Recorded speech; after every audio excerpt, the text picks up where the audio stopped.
A few weeks ago, my wife and I went on a road trip for a family reunion in El Paso, Texas. I am now sitting in the hospital waiting room, desperately wishing we hadn't. "How much longer?" Melanie asked, leaning her seat back and putting her hand into the small of her back in a feeble attempt to find a more comfortable position. "Google says we've got a few more hours to go," I said, glancing quickly at my phone sitting in the cup holder, then putting my eyes back on the road. "Do we need to stop again?" Melanie shifted in her seat a bit, removed her hand from behind her, then sat it back up to its original vertical position. At 7 months pregnant, her options for comfort were quickly dwindling, and none of them involved the front seat of a car. "No, let's just go. If we stop again, I'm not going to want to get back into the car."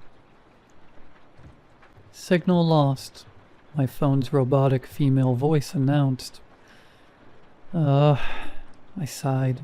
The phone had been doing that for the past couple of hours at increasing intervals. There had apparently been an accident or something on the main highway, which would have backed us up by at least an hour according to the all-knowing Google. In order to avoid that, we'd taken a detour that snaked around the accident through the desert on a 2-lane highway. That had been 3 hours ago, maybe more. It was hard to keep track of when it had happened because even before the phone had alerted us of the accident, the whole trip had been little more than a palette of browns and grays, broken up only by the regular bathroom break. As I saw it, the New Mexico desert was the skid mark on the underpants of America, and if I never had the pleasure of driving through it again, it would be too soon. The sun had set about an hour ago, not long before the signal started getting more spotty, and the highway hypnosis had really started to get to me. There was nothing but desert on either side of us, and even with the high beams on, the darkness covered us like a thick blanket. "Got any more Red Bull?" I asked. "If we're gonna go for a few more hours, I need some wings." Melanie reached into the back seat for a second, grunting with discomfort, then returned with a can of Red Bull. "Last one," she said. "This was sitting on the seat, so the sun warmed it up for you." "Great," I said, taking the can, cracking the seal, and swallowing 3 large gulps. "This will sit well with all the other junk I've been eating for the past 2 days. Without a baby on the way, Mel and I could have driven the stretch between Bozeman and El Paso in 2 days without a problem, but with her being as pregnant as she was, we had to carve out almost double the time, and she was still miserable. I let out a burp that tasted like all the atrocious snacks and truck stop food from that day mixed with the warm energy drink I was layering on top, and solemnly promised myself I would eat nothing but salad and water for the rest of my life. "Turn left here for the Church of Christ." "I thought the Church of Christ was back there," Mel said, reading the dilapidated sign as we passed it. "No, that was the Church of Jesus Christ," I said. "Big difference, apparently." All through the drive, we'd seen a wide variety of local churches, mostly generic, but after passing one called the Church of Liberty over a backdrop of a poorly drawn Confederate flag, we had turned it into a sort of game to see who could find the most outlandish one. We sat in silence for a while, listening to the hum of the engine and the intermittent signal lost notification from my phone. I had looked at the phone earlier when the signal was stronger, and saw that we just needed to go to the end of this road, turn right, and we'd find ourselves getting back onto the freeway. So although the intermittent announcement from the cup holder was annoying, I wasn't particularly concerned. That wasn't until we saw a sign that said, "Freeway entrance, left, 1 mile." "I thought you said it was a right at the end of the road," Melanie said, sitting up and grabbing the phone. "That's what it said," I insisted. "I checked it last time we had service like half an hour ago. We had about 60 or so miles to go and then it was a right." "How sure are you?" she asked, putting the phone back into the cup holder. "'Cause your phone is still saying it has no service, so it's not going to be any help." "Pretty," I said. Just then we passed another sign. Freeway entrance. Left. .5 mile. At least, I think so. I think we should follow the signs, Mel said. I don't want to get lost out here, and the phone hasn't had consistent service in a while. It could have reset and changed routes or something to have us avoid the highway. Remember last time? I did remember last time. A Vegas trip that ended up being 4 hours longer than it should have been because my phone reset and had us taking frontage roads and city streets. It would have been longer had Mel not thought to check the route on her phone. I was sure that I had seen it was taking us back to the highway, and that the next turn was a right in about 30 minutes or so given our current speed. But with the evidence to the contrary quickly approaching me in the darkness, illuminated by my headlights, I made the single most critical mistake that I would regret for the rest of my life. I followed the street sign and turned left. Mel leaned back in her seat, embarking again on her quest for a comfortable position, and I continued to stare at the lines in the road as we passed. Time begins to lose meaning when you've been on the road in the dark for as long as we were that night. It could have been hours that we spent speeding straight down the desert road, or it could have been days.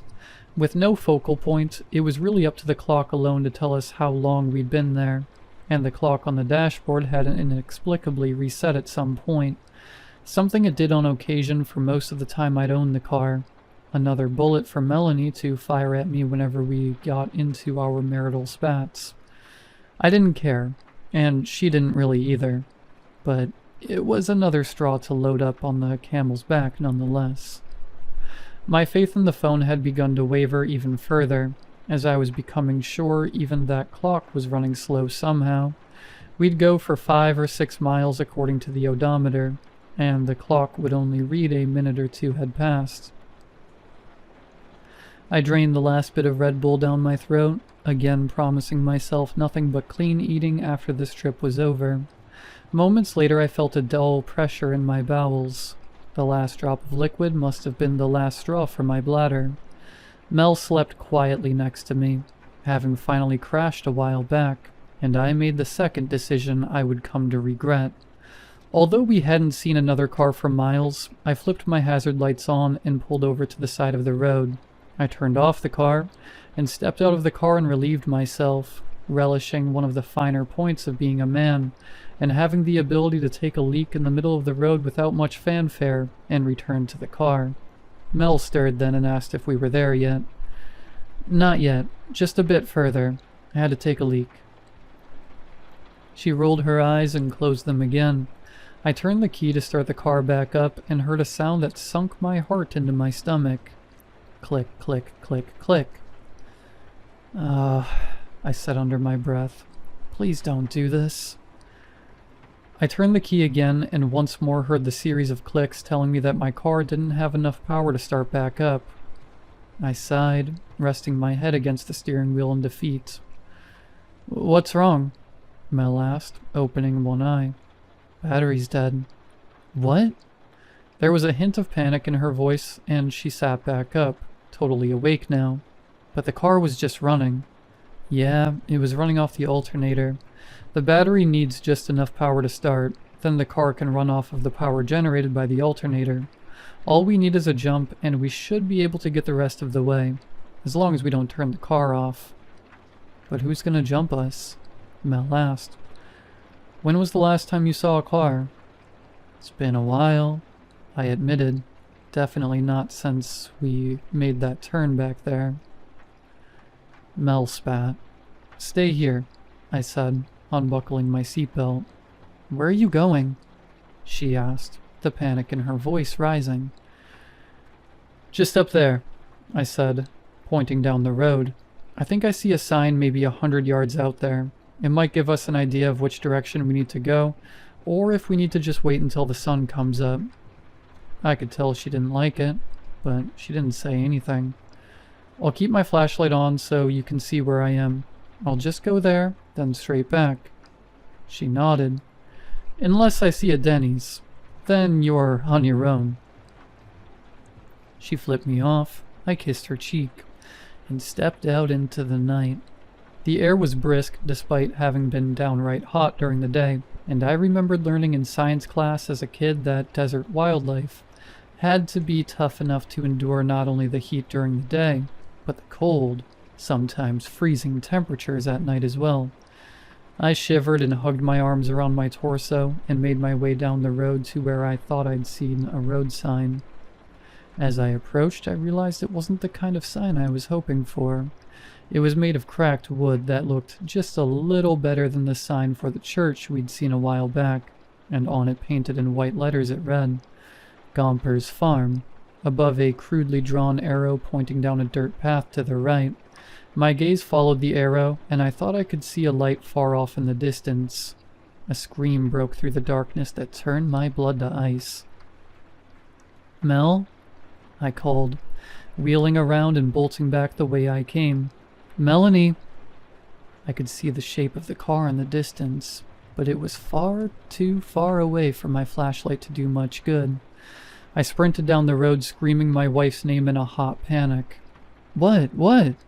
Melanie called back, alarmed. I slowed when I heard her voice and held the light up again. She was standing on the passenger side of the car with the door open.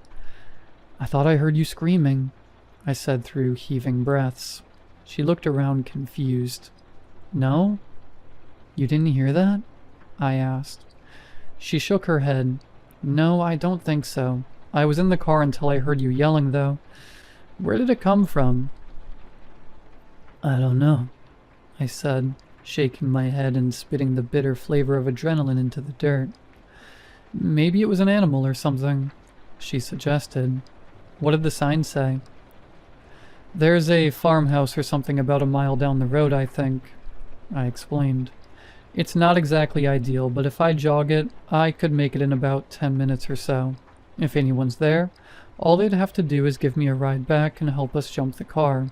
If nobody's there, we'll probably have to wait till morning unless a car happens to pass by." She mulled it over for a moment. Then I saw the resolve on her face, and I knew what was coming next. "I'm going with you then." I didn't like it, but I could tell that arguing wasn't going to get me anywhere but the doghouse. And, considering the scream I'd heard, or thought I heard anyway, I preferred having her close. "Fine," I agreed. "Grab your jacket, though.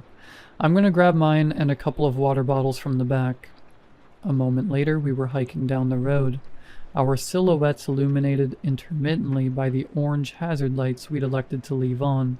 I doubt the battery would last if those lights were on too long, but if someone was driving past, I would hate for them to miss it. Mel had thought to leave a note on the windshield telling whomever found it that we'd gone to the farmhouse and would be back shortly. If anyone was kind enough to stop, they'd hopefully see the letter and stick around long enough to help. That, or they'd know where to look for us coming back so they could take whatever they wanted out of the car before we returned. There was a cool breeze that played with our hair as we walked. Not uncomfortable, but enough to make me zip my jacket up just a bit more. Mel held the only flashlight we had, and the beam bounced up and down in the darkness like a buoy. The car was barely visible when Mel shrieked so suddenly, I nearly tripped on my own foot. What? I asked, suddenly panicked. "Look," she said, extending her finger past the head of the flashlight. "What?" "It's gone now. Didn't you see it?" "No, I was too busy asking myself why I'm hiking with a pregnant banshee." "There's something out there," she said, ignoring my jab. "Just past that rock. I saw a pair of golden eyes." "Probably a coyote," I said, starting to walk again. "They're cowards. If we keep walking and talking, nothing should bug us, especially if we stick to the road here." Mel nodded, then caught up to me. "How much longer do you think it'll be till we get to the farm?" "Don't know," I shrugged. 10 or 15 minutes maybe. Just then I saw the eyes she was talking about, out in the distance. Next to a large boulder on the side of the road sat a pair of curious golden eyes. "Definitely a coyote," I said, pointing at it. "You can see its shape a bit. all fours, low to the ground. It looks like it might be a little bit longer than the ones I've seen, but there's not much else out here that looks like that. That's probably what I heard earlier too. One of these guys catching a rabbit or something. I wasn't sure I believed it, but it felt good to get some sort of explanation on the record. We kept talking as we walked down the path, closer to the eyes, and when they disappeared, I was a bit disappointed, but not surprised. Part of me wanted to see the coyote up close, but if we got close enough to see it, that probably meant we were close to a den, which is the last place we'd want to find ourselves. We talked about what we'd do when we finally got home, and how soon we'd find ourselves laughing about the whole ordeal when Mel stopped suddenly in the middle of the road. Crap. What is it now? I asked, looking around another pair of eyes. I have to pee. No chance you can hold it? I asked, holding back a chuckle at the poor timing. Not unless we can talk this kid out of using my bladder as a waterbed, she replied, handing me the flashlight. Where should I go? Why not right here? Are you kidding? Not even a little bit, I said. You probably shouldn't wander too far off the trail, and it's not like anyone's around to see you anyway. Hell, if someone showed up and the universe decided now was the time to embarrass you, I'd still take that over the rest of the walk. Fine, she sighed, pulling her maternity pants down and squatting. As she did her business, I took the opportunity to scan the surroundings with the flashlight. I found a few more pairs of golden eyes on either side of the road, which quickened my pulse just a little. I didn't like being outnumbered, and I liked being surrounded even less. Melanie finished her business, and with some assistance from me to get back up to a vertical position, we were off again, our feet crunching against the dirt as we walked. I thought I heard something then, and this time it was my turn to stop. What? Mel asked. Shh, I said. I started again, then stopped. What is it? Mel whispered. Another scream? Nothing, I lied, picking the pace back up. I thought I heard a car. We walked again in silence, Mel forgetting to keep the conversation going to keep the coyotes back, and me listening too intently to think about topics to discuss. I knew I'd heard something behind us. I hadn't noticed it at first, or maybe it hadn't been there at first, but after we stopped, I could make out the faint sound of footsteps on dirt that stopped almost as soon as we did, and picked up, or so I thought, as soon as we had. I'd also heard a strange lapping sound just after we started walking again, like something licking the urine off the dirt road. When the farmhouse came into view, the relief between us was palpable.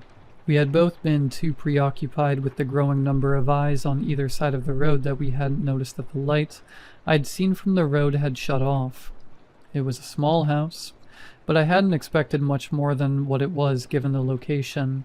If it had 4 walls and a roof, I would have been happy, but from the outside I would have guessed that it had at least a few bedrooms, and behind it stood a structure that looked like it may be a detached garage or large shed of some sort.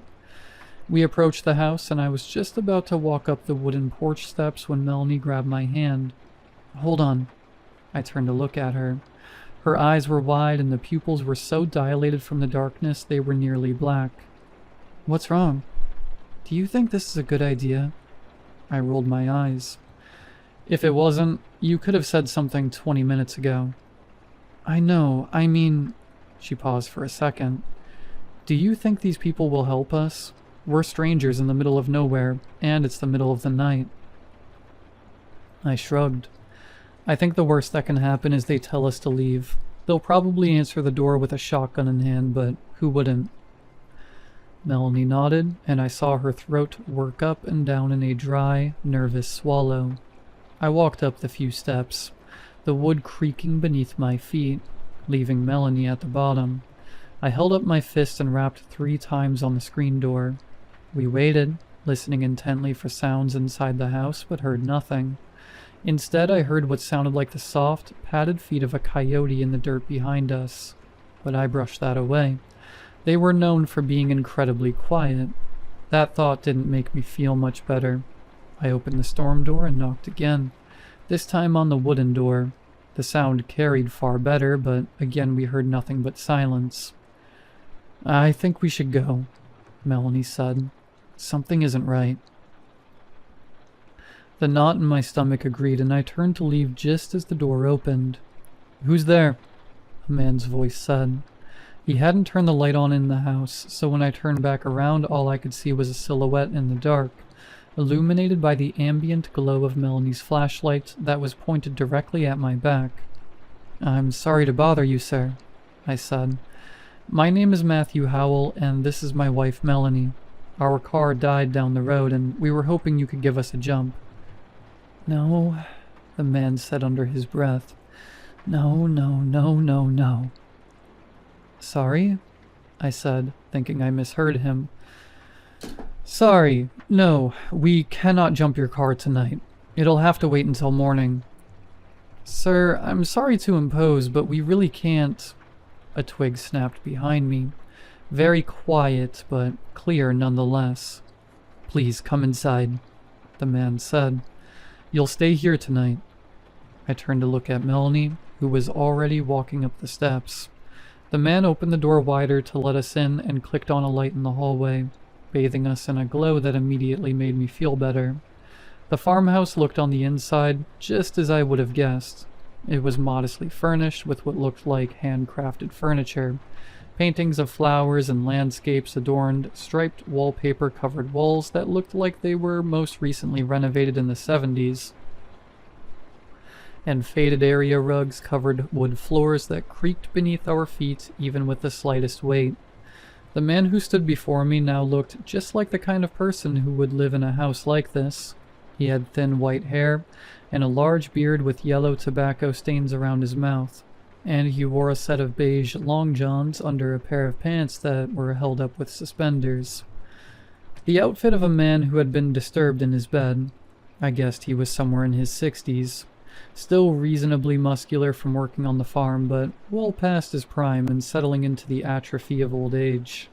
He had been holding a shotgun in one hand, and just then put it down and leaned it up against the door frame. The man turned and called to someone inside the house. "Ma, put a kettle on, would ya? We've got 2 here for the night." "Really?" I said. "I don't think we can." "I insist," the man said, turning back to me. "The roads aren't safe at night. It's too easy to get turned around." "Yeah, I can see that," I admitted. "I thought we were doing well until we saw that sign for the highway back there." The man looked at me, and for a brief moment, I thought I saw something in his eyes, but before I could make out what it was gone. "The sign," was all he said, and gave an understanding nod. "Do you have a restroom I could use?" Melanie asked, cutting in. "Yes, down the hall and—" The man stopped when he saw her, and again there was something in his expression I didn't like, but again I couldn't make it out before it was gone. "To the right," he finished. Melanie thanked him and made her way to the bathroom. "We'll be just around the corner in the kitchen," the man told her. He turned and led me around the corner, where I now heard someone else bustling about, presumably putting a kettle on. "My name is Arthur," the man said, sitting down at the kitchen table. "This here is Ruthie," he said, gesturing to a small woman in a white nightgown, who was just then lighting the gas stove. Ruthie turned around and offered me a smile. "Hello," she said. "Did I hear your name is Matthew?" I nodded. "Yes, and my wife's name is Melanie." "They're in the family way," Arthur told Ruthie. "Oh dear," Ruthie said pleasantly. "How exciting. How far along is she?" "Not the word I'd use," Arthur said under his breath.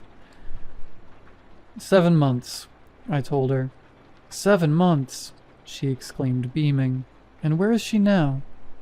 "She's in the restroom," I said. "Oh, I've got some things for her. Let me run and get them," Ruthie said pleasantly, then disappeared around the corner. Arthur and I sat in silence for a moment. Then I said, "Are you sure you can't just give us a jump? Or do you have a phone I could use?" He shook his head. Sorry, but no. Ruthie and I don't go out after dark, and we haven't had use for a phone in 20 years or more. We'll be happy to give you a ride back to your car and get you on your way as soon as the sun's up. What if we...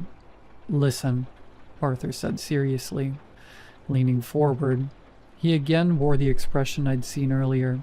It was one I didn't understand, but looking back at it now, I think my father, who had served in Desert Storm, and had seen the expression worn by men as they stood on the other side of a loaded gun but were determined to show courage in the face of fear, would have picked it up in an instant. You were with your lady the whole time, right? Ever since the car broke down, yeah, I said. And even before that, we've been elbow to elbow for just about every second for the past 2 days. Alright, good. He leaned back in his chair. That's good. What's this about? I asked. And perhaps he would have told me then, although looking back I doubted that he could have. Not then. But the tea kettle began to whistle, and Ruthie returned quickly to shut it off and poured the contents into 4 mugs. Melanie came around the other corner and took a seat next to me. Ruthie asked if we took cream or sugar in our tea, which neither of us did. Then she brought mugs over with chamomile tea bags steeping in each of them and took a seat next to Arthur. We have a guest bedroom at the end of the hall you can use until the morning, Ruthie said. I'm glad you found your way here safely. Yeah, Melanie said, bobbing her tea bag up and down in the water by the string it was attached to. Those coyotes were really giving me the creeps. Coyotes? Ruthie asked. Yeah, Ma, coyotes, Arthur said in a tone that sounded like they'd had the conversation 1,000 times. I gotta chase them away from the chickens at least a few times a week, you know that. She nodded. Yes, I just meant I hadn't seen any tonight was all. Probably because they were all with us, I said. There were about a dozen sets of eyes following us up the road. A dozen, you say? Ruthie asked, surprised. Yeah, that'd make sense, Arthur said. They didn't try to get you, though, did they? No, Melanie said, taking a small, exploratory sip of her tea, then another larger one, satisfied that it wasn't too hot. They stayed off the road. I think one of them was behind us, though, so I don't think they all stayed off the road, I said. Melanie looked at me reproachfully. And when did you plan on telling me? As soon as we didn't have one behind us anymore, I told her, shrugging. They didn't get too close, though, Arthur said. No, they kept their distance, I told him. I'm pretty sure the closest one was the one behind us, and that was still a ways back, I think. He nodded and sipped his own mug. That's good. Those coyotes are serious business. Do you get many of them out here? Melanie asked. Arthur ran a hand through his thin silver hair. You could say that, I suppose. More than most, but less than some. I think they like the chickens we keep in the back. Not much else to eat around here that isn't burrowed away somewhere. So it's an easy meal if they can get at them before I hear the commotion and fire off a round or two. Melanie shivered. I'm glad I don't have to worry about that sort of thing. Where are you folks from? Arthur asked, sipping at his own mug now. Montana, I said. We have coyotes up our way too, but they mostly stay in the more rural parts, and we don't have chickens or anything to worry about. I found one rooting around in the garbage, though, when I was a kid. I told everyone I thought I saw a wolf. The boy who cried wolf, Melanie teased, jabbing my side with her elbow. That's Matt, all right. I rolled my eyes and fiddled with my own tea bag. I wasn't one for tea, especially chamomile, because it reminded me of being sick as a kid. My mother swore by her herbal remedies, especially those that came in the form of tea. Are we really staying the night? Melanie asked, turning to me. I looked at Arthur, who gave me a clear, solemn nod. I said. Yeah, I guess we are. It's late and Arthur and Ruthie say they have a guest room we can stay in for the night. Are you sure? Melanie asked, turning to Ruthie. It won't be too much trouble? Ruthie waved off the idea like a fly. None at all. We haven't had visitors in 10 years or better. Not since the Pruitts came for Christmas. And aside from my boys, you are the first to come to our door in just about as long. Oh, you have children? Melanie asked.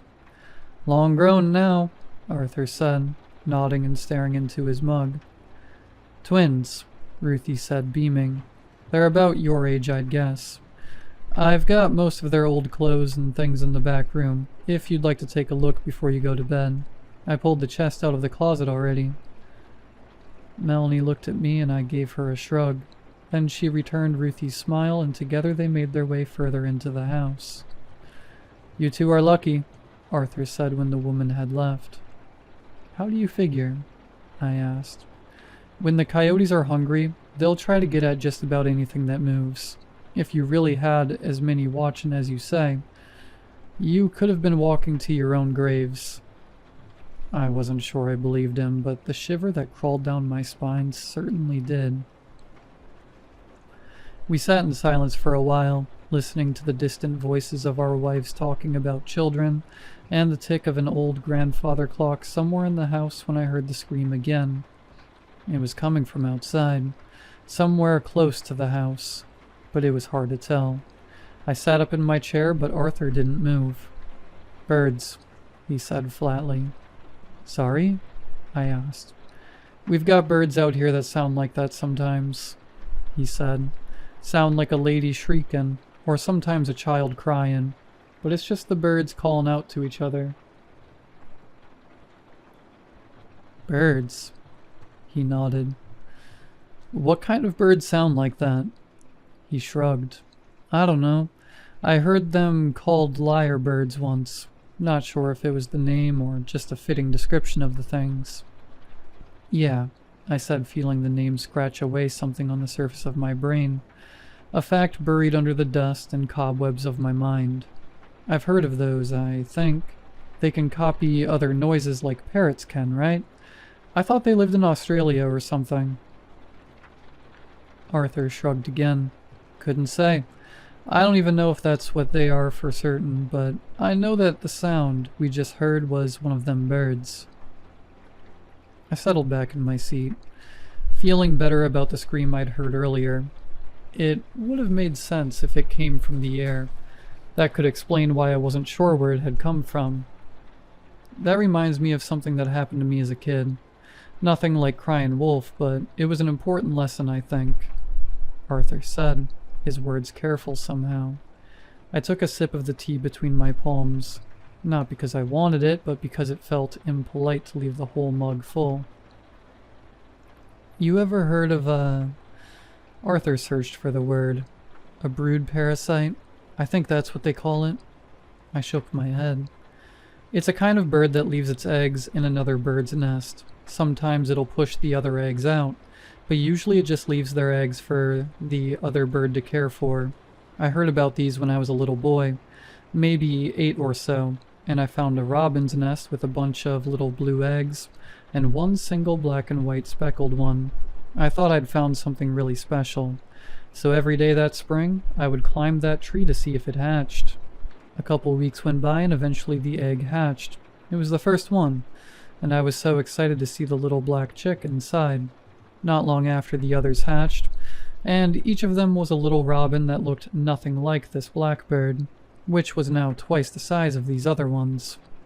The days went by, and one day, as I was about to climb the tree, I found one of the baby robins laying in the grass.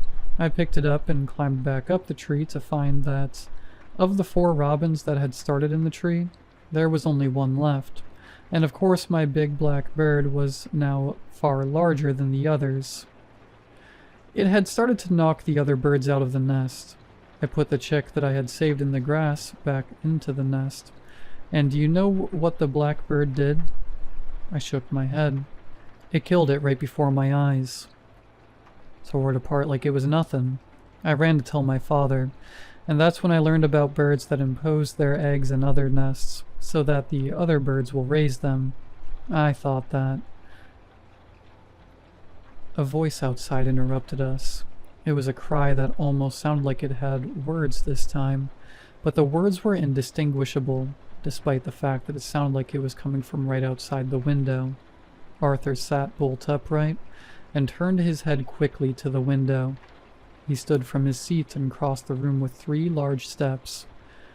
"I was just telling a story. Leave us be." I couldn't be certain, but I thought I heard something scurry away in the dirt. "What was that?" I asked, trying not to sound as nervous as how I felt. "Them coyotes," Arthur said. "I thought you said the cries were the birds," I said. "Them too," Arthur said, his tone coming off more annoyed than anything, although there was something else as well. "The coyotes get curious and the birds get agitated, and before I know it, this house is the busiest place in all of New Mexico." He walked around the house and I heard the doorknob shake. Was he checking the lock? Then he returned. "I think it's best we call it a night. Ruthie'll be up early to make y'all breakfast, but feel free to sleep in as late as you'd like. In the morning, we'll take the truck down to the road, and I'll jump it for you and you'll be on your way." I took another gulp of tea, trying to get the mug down at least halfway, and agreed. Melanie was totally out by the time I entered the room. She couldn't have been there for long, but I saw that Ruthie had set her up nicely with a nest of pillows in all the right places, and it looked like this might be the first night in weeks that she got a decent night's sleep. I undressed down to my boxers and slid into bed next to my wife. I was exhausted, but sleep was nowhere to be found, and so I lay there staring up at the ceiling, wondering about the decisions that had led us to here. There had been a knot growing in the pit of my stomach ever since we'd parked the car, and it had only tightened since we'd arrived at the farmhouse. Arthur and Ruthie were nice enough, but there was something they weren't telling us. If I were watching the night play out like a movie, I imagined that the twist would be that they were secretly plotting our demise, or that the screaming sounds I'd been hearing were those of their victims chained up in the large garage behind the house. But I didn't think so. It wasn't that I didn't think they were capable. I'd only just met them, and had no idea what they were actually capable of. It was more that it just didn't seem to fit. It was the look on Arthur's face when he asked me if I'd been with Melanie the whole time we'd been stopped there. It was the undertone of his voice when he told whatever was outside that he was just telling me a story. It was the story itself. What was that exactly? Just an elderly man retelling a memory from his childhood? Or was it something else? A cry echoed outside the window, this one sounding like "Ma."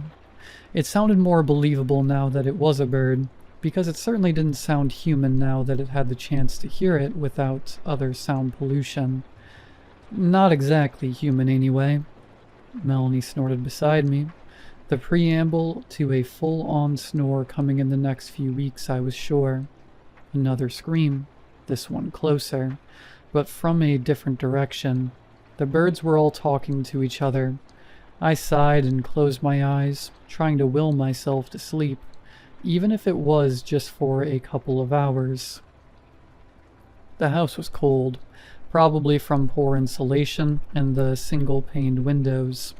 I pulled the sheets up and turned to my side, pulling my knees up to my chest for just a little extra warmth. I was nearly asleep when I heard the claws scratch the wall outside the house and my eyes flew open. Was that the coyotes again? Did coyotes do that? I wasn't sure.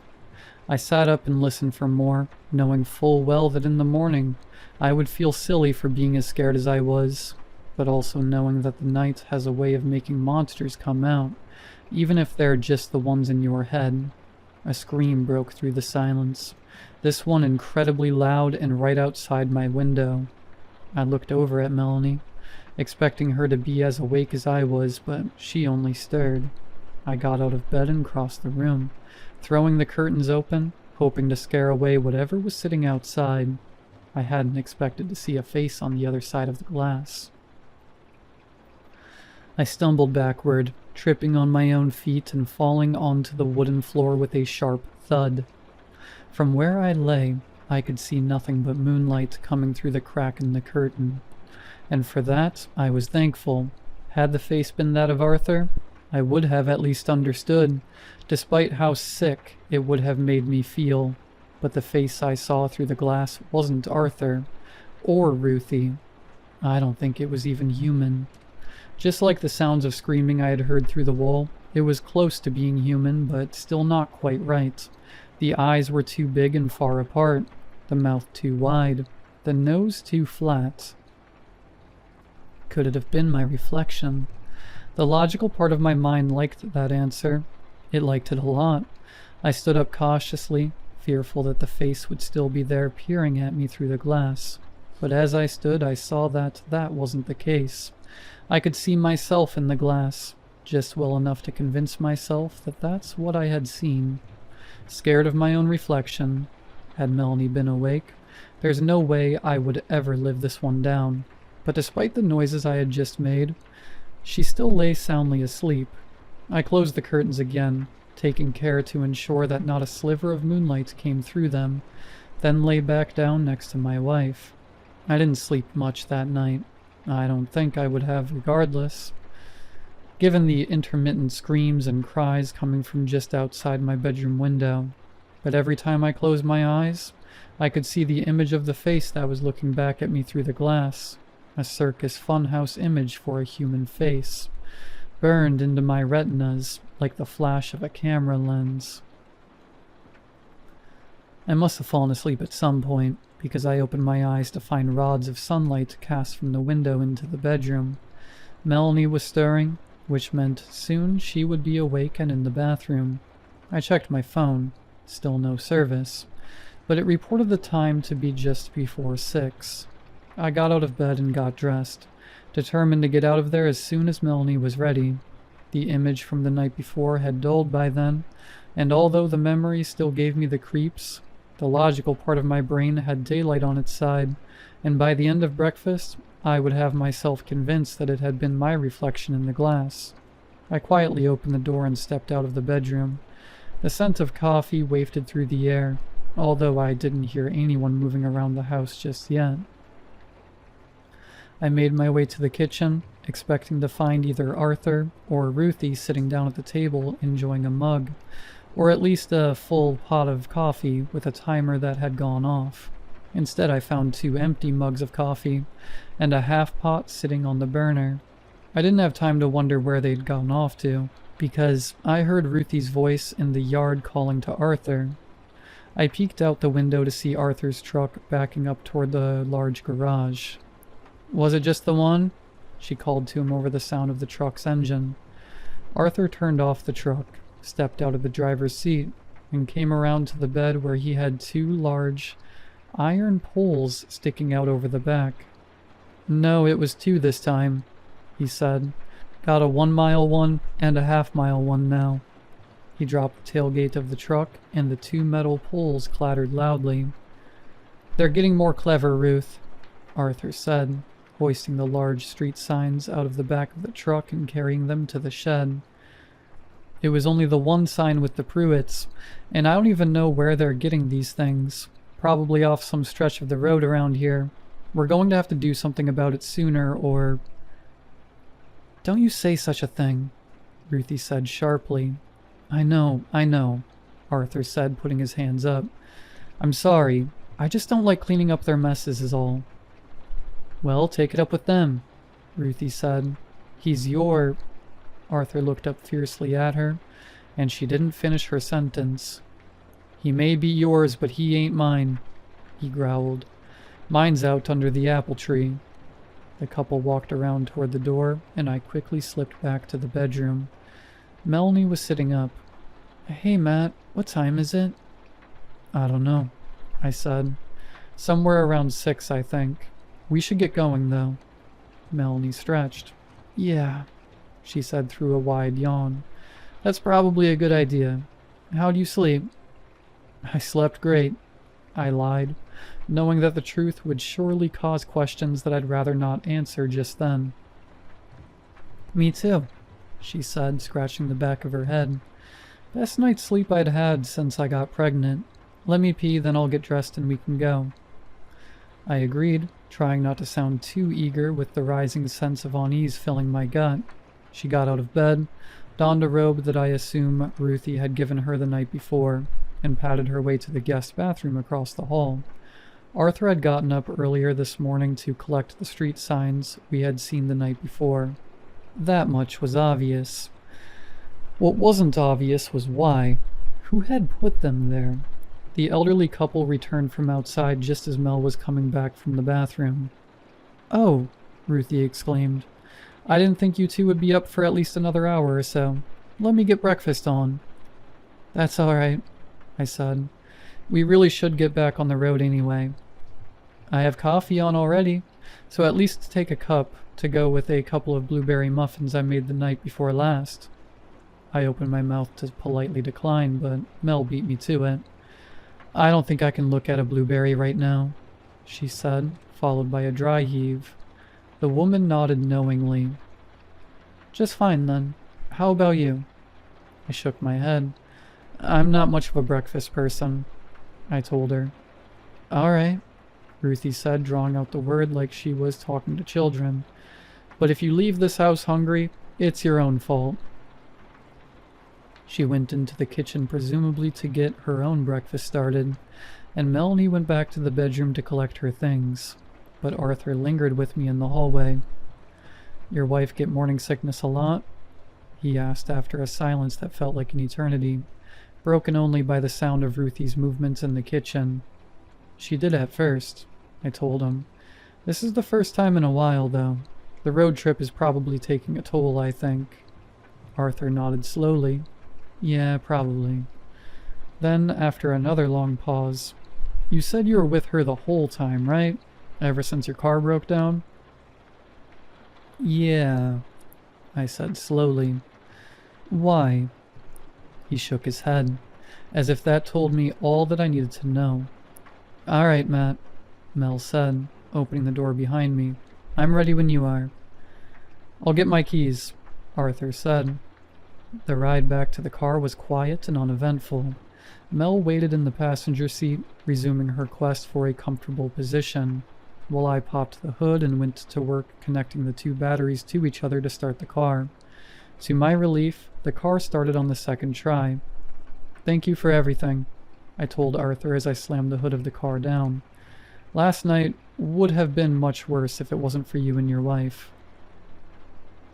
I offered my hand out for him to shake, which he took with the leathery grip of a man who had spent his whole life working with his hands.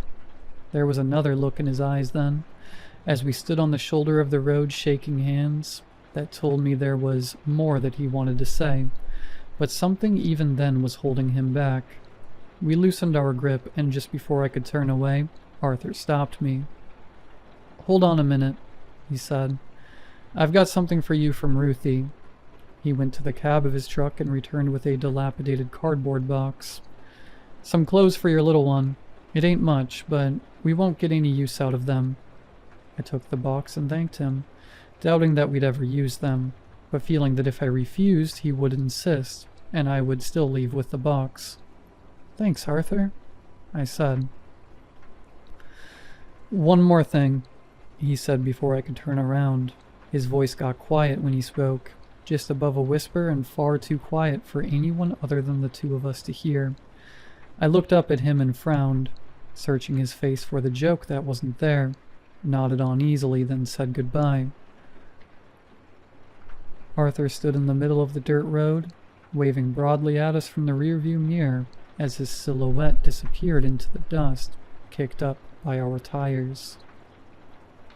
I never thought I'd return to Gomper's farm, let alone so quickly, but circumstances change, and with them, expectations. It took me nearly a whole day to find the road signs had let us down, and by then it was dusk and I returned back to my hotel, so as not to be out after dark. Melanie stayed home this time. Her condition had gotten significantly worse since our road trip, and she had been prescribed bed rest, among other things, until she was ready to deliver. Her mother hadn't been happy with me flying out to New Mexico, even with the lie we told her about it being a work trip, but her mother's chagrin was a small price to pay for what I was hoping to get out of a reunion with Arthur and Ruthie. I drove up the dirt road, following the only street sign now for Gomper's farm, hoping to find an answer to something that had happened to us not long after returning home. I parked my car next to Arthur's pickup truck and stepped out. I waited for a moment, wondering if I would hear the sound of the birds carrying human-like screams along the air. To my relief, I heard nothing at all. I walked around to the front of the house, prepared to knock as I had mere weeks before, but found that I didn't need to. The door to the farmhouse was open. Dirt coated the entrance floor, suggesting that it had been open for a while. Cautiously, remembering the face I had seen in the window but feeling the bravery given to me by the daylight, I called out into the house. "Hello?" I called. "Arthur? Ruthie?" No reply. I stepped into the house, noting first that the shotgun Arthur had answered the door with was no longer propped against the wall in the corner by the door. "Hello?" I called again. "Is anyone there?" I explored the house carefully, worried that if I surprised anyone too much that I would find my skull full of buckshot, but sensing that I was totally alone. The kitchen was clean, with only a couple of plates in the sink with dried-on food that could have been from the night before, or perhaps longer. The bedroom where Mel and I had stayed looked exactly like we had left it. I called out again as I headed up the stairs towards the part of the house I hadn't been. There were 3 doors down the hallway from the top of the stairs. I chose the first and opened it. It was a young boy's room, a time capsule from decades ago. The boy who had once dwelt here must have been 6 or so, judging by the toys, books, and decorations that filled the space. Above the bed in large block letters was the name Jonathan. The next room was a bathroom adorned with yellow daisies over most of the surfaces. I opened the door to the final room and was struck by 2 things simultaneously. First was the body of Ruthie Gomper laying in the bed. She wore a nightgown and looked as if she had gone peacefully in her sleep. Second was the putrid odor that had somehow not completely filled the house, possibly because the door had been left open. It was clear that she had been dead for at least a few days, perhaps not long after Mel and I had left. But there was still no sign of Arthur. I went downstairs and out the front door, glad to be rid of the smell that followed me after I opened the door. I walked around the side of the house, calling Arthur's name and getting nothing in return. I checked inside the large shed and found the road signs that Mel and I had seen driving down the road that night, along with a third that said freeway entrance, left 1 mile. Just like the first sign we had seen. I turned the flashlight in my phone on and held it up to get a better look at the shed. There was some old farm equipment scattered around the area, but what caught my attention was toward the back. I took a few more steps to get a better look and found a corner of the space had been decorated like a bedroom. There was an old bed with a rusty frame and a torn mattress set up in the corner, along with a collection of what appeared to be chew toys sprinkled around. Above the bed in block letters, similar to the boy's bedroom I had seen in the house, was the name Christopher. I took a few more curious steps forward to get a better look at the makeshift living space, then felt something at my feet. I stooped to pick up the item buried in the dirt and found part of a chain. As I picked it up, the chain emerged from its resting place in the ground, and as I pulled it up, I found that it was connected to a large metal pole posted near the bed. I followed the chain to the other side and found at the end part of a broken shackle. I dropped the chain, letting it tinkle to the ground, and left as quickly as I could. If Arthur was here, I knew that this was the last place he would want me to be. I examined the rest of the farmyard, wondering where, if at all, I would find Arthur, and my eyes landed on a shape beneath a tree in the distance. I could hear Arthur's voice from the weeks before, "Mine's under the apple tree," and wondered if this was the tree he had spoken of. As I drew closer, the shape beneath the tree became clearer, and I recognized it as the man I sought. "Arthur!" I called, beginning to jog now. "Arthur, I really need to." I stopped. It was Arthur, but he wouldn't be answering any of my questions. The top of his skull was missing, and his body was slumped against the trunk of the tree, hunched over the barrel of the shotgun that still rested in his mouth. His body was covered in bite marks and scratches that looked like perhaps he had given himself the least painful death presented to him. Beside Arthur's body stood a wooden cross with the name Jonathan carved into the horizontal piece. He had said his was under the apple tree. He had meant his son. Which begged the question I had come with that now seemed wouldn't be answered. What happened to the other boy? A piece of paper stuck out between Arthur's fingertips. I stooped down and grabbed it, hoping perhaps a suicide note would give me at least part of the answer I had come for. It wasn't a note, however, but a photograph. One that had to be 25 years old or so. A younger-looking Arthur smiled back at me, holding a 5-year-old at his hip who wore a wide grin and a pair of overalls just like his father. Next to them stood a younger Ruthie, who stood next to another child who was far larger than the first and whose face had been scratched out. My stomach twisted in knots as I looked down at the second boy. The shirt he wore was one that had been given to us in the box of old clothes. But despite the clothes, it was clear to see that there was still something off about him. His legs and arms weren't quite right, his fingers too long, his torso too thin. It was the body that belonged to the face I had seen when we had spent the night and I opened up the curtain, a creature meant to seem human, but had just missed the mark. I put the photograph back into Arthur's dead hand and walked back toward my car. Melanie hadn't been right ever since we left that night. She had gotten sicker and sicker by the day. Her obstetrician gynecologist had insisted that we had come in to make sure everything was all right, and that was when we discovered it. Melanie was pregnant with twins. The doctor told us that it was possible, however rare, to miss a child on the ultrasound, but I knew that wasn't what it was. The pieces all started to fall together for me over the next few days, which led me to take a flight back out to New Mexico in the hopes that Arthur and Ruthie could help us.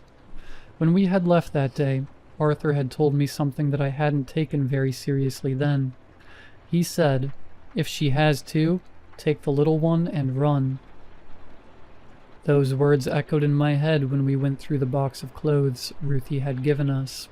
We saw that the baby clothes came mostly in pairs, which made sense because we knew that the couple had twin boys. But when we noticed that there was always a far larger outfit than the other, I began to wonder why Arthur had told me to take the little one and run. What had happened to his little one?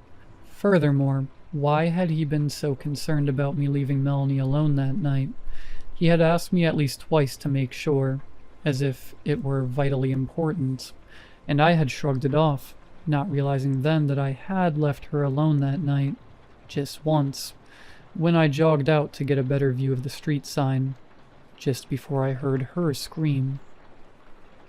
She doesn't remember it, but I believe that moment is when that thing, Christopher, got to her. Arthur had warned me about the birds that lay their eggs in another bird's nest. He had even gone as far as to call the things making the terrible noises birds, and it hadn't clicked.